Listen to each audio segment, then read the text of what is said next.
Partiamo dai peperoni. Eliminiamo il torsolo e i semini.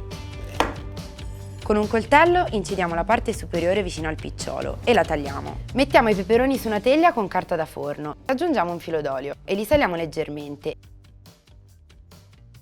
Inforniamo a 180 gradi per 25 minuti. Nel frattempo tagliamo a tocchetti la testa del peperone, che abbiamo messo da parte per una ricetta a 0 scarti. Tagliamo anche lo scalogno e i pomodori a metà. In una padella versiamo 3 cucchiai di olio evo. Rosoliamo leggermente lo scalogno tritato, aggiungiamo i peperoni e i pomodori. Aggiustiamo di sale e lasciamo cuocere a fuoco medio per circa 15 minuti, girando di tanto in tanto. Occupiamoci ora del couscous. Portiamo a bollore il brodo e versiamocelo dentro. Mescoliamo e facciamo riposare coperto per qualche minuto. Potete sostituire il brodo con acqua salata e olio.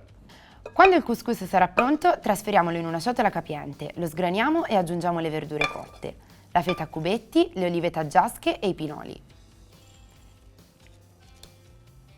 Prendiamo qualche foglia di basilico e lo sminuzziamo dentro. Mescoliamo bene il tutto. Possiamo ora riempire i peperoni stando attenti a compattare bene il couscous. Un ultimo giro d'olio e rimettiamo in forno a 180 gradi per 25 minuti.